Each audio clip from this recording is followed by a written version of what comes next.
Hello friends, welcome to my channel.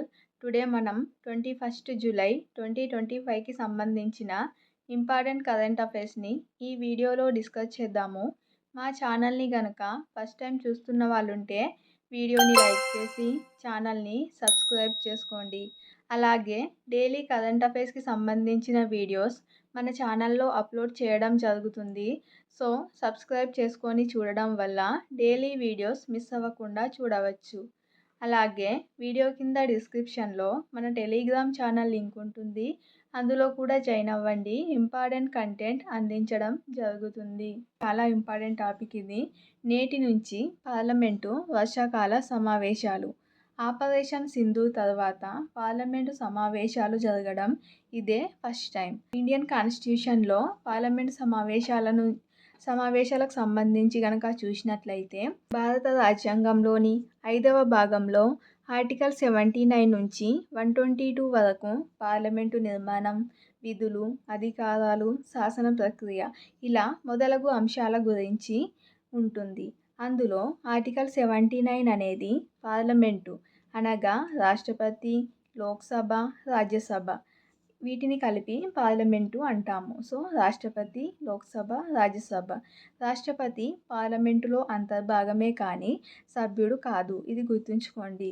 సమావేశాలు కనుక చూసినట్లయితే పార్లమెంటు సమావేశాలను ఏ ఆర్టికల్ ప్రకారం నిర్వహిస్తారు, అలాగే ఒక సంవత్సరంలో ఎన్నిసార్లు పార్లమెంటు సమావేశాలు నిర్వహించాలి అనేది చూద్దాము.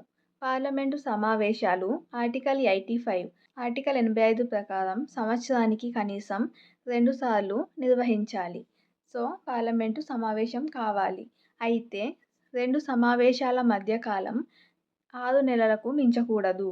గరిష్ట సమావేశాలపై పరిమితి లేదు. సో సంవత్సరానికి కనీసం 2 సమావేశాలు నిర్వహించాలి. అలాగే సమావేశానికి మధ్యన 6 నెలలు మించకుండా చూసుకోవాలి.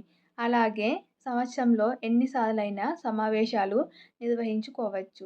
ప్రస్తుతం పార్లమెంటు 3 పర్యాయాలు సమావేశం అవుతుంది. అయితే అందులో ఒకటి బడ్జెట్ సమావేశాలు, వర్షాకాల సమావేశాలు, శీతాకాల సమావేశాలు.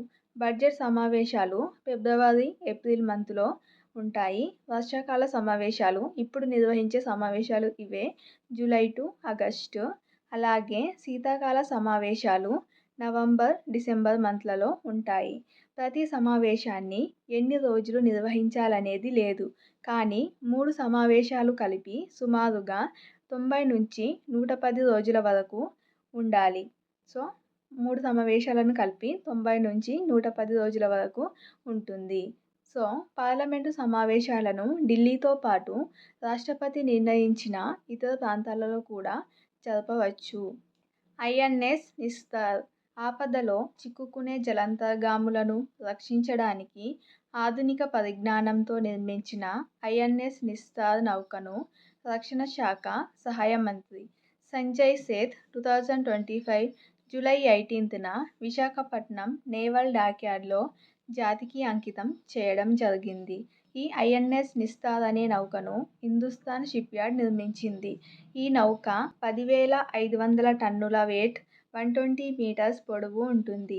దీని తయారీకి 80% పైగా స్వదేశీ పరిజ్ఞానాన్ని వినియోగించడం జరిగిందంట. సో ఐఎన్ఎస్ నిస్తార్ అనేది ఆపదలో చిక్కుకున్న జలాంతర్గాములను రక్షించడానికి రూపొందించిన నౌక. నెక్స్ట్ టాపిక్ చూసినట్లయితే యుక్రెయిన్ ప్రధానిగా యూలియా. యుక్రెయిన్ ప్రధానమంత్రిగా యూలియా స్విరిడెంకో 2025 జూలై 17న నియమితులవ్వడం జరిగింది. దేశ ఉప ప్రధానిగా, ఆర్థిక మంత్రిగా ఉన్న ఈమెను పునర్వ్యవస్థీకరణలో భాగంగా ప్రధానిగా నియమిస్తున్నట్లు యుక్రెయిన్ అధ్యక్షుడు జెలెన్స్కీ ప్రకటించారు. సో యుక్రెయిన్ అధ్యక్షుడు జెలెన్స్కీ, ప్రధాని యూలియా స్విరిడెంకో. నెక్స్ట్ టాపిక్ చూద్దాము. మలేరియాకు ఐసీఎంఆర్ కొత్త టీకా. మలేరియా నివారించడానికి భారత వైద్య పరిశోధన మండలి ఐసీఎంఆర్ ఆర్ఫాల్సివ్యాక్స్ అనే బహుళదశల స్వదేశీ రీకాంబినెంట్ చిమెరిక్ మలేరియా టీకాను అభివృద్ధి చేస్తోంది. సో ఇది ఇంకా ట్రయల్ దశలోనే ఉంది. ఇటీవల ఐసీఎంఆర్ అనేది చాలా న్యూస్లో వస్తుంది, చూసుకోండి. అలాగే నెక్స్ట్ టాపిక్ చూసినట్లయితే శ్రీశంకర్కు పసిడి. భారత long jump star Murali Sreeshankar సత్తా చాటాడు. పోర్చుగల్లో జరిగిన ప్రపంచ అథ్లెటిక్స్ కాంటినెంటల్ టూర్ మీట్లో 7.75 మీటర్ల దూరంతో అగ్రస్థానాన్ని దక్కించుకున్నాడు. దీంతో స్వర్ణ పతాకం గెలుచుకున్నాడు. నెక్స్ట్ టాపిక్ చూసినట్లయితే ఇంగ్లాండ్లోనే WTC ఫైనల్స్. ప్రపంచ టెస్ట్ ఛాంపియన్షిప్ WTC ఆరంభమైనప్పటి నుంచి ఫైనల్కు ఇంగ్లాండే ఆతిథ్యం ఇస్తుంది. ఇప్పటికీ లార్డ్స్లో 3 ఫైనల్స్ 2021, 2023, 2025లో జరిగాయి. తర్వాతి మూడు WTC ఫైనల్స్ కూడా ఆతిథ్య హక్కులను సైతం ఐసీసీ ఇంగ్లాండ్కే కట్టబెట్టింది. వచ్చే 3 WTC ఫైనల్స్ 2027, 2029, 2031 ఈ 3 ఫైనల్స్ కూడా ఇంగ్లాండ్లోనే జరగనున్నాయి. WTC ఫైనల్స్కు ఆతిథ్య దేశం ఏది అంటే ఇంగ్లాండ్. ఫ్రెండ్స్, టుడే 21 జూలై 2025కి సంబంధించిన ఇంపార్టెంట్ కరెంట్ అఫైర్స్ వీడియో నచ్చినట్లయితే లైక్ చేసి, మా ఛానల్ని ఫస్ట్ టైం చూస్తున్నట్లయితే సబ్స్క్రైబ్ చేసుకోండి. అలాగే వీడియో కింద డిస్క్రిప్షన్లో మన టెలిగ్రామ్ ఛానల్ లింక్ ఉంటుంది, జాయిన్ అవ్వండి. Thank you.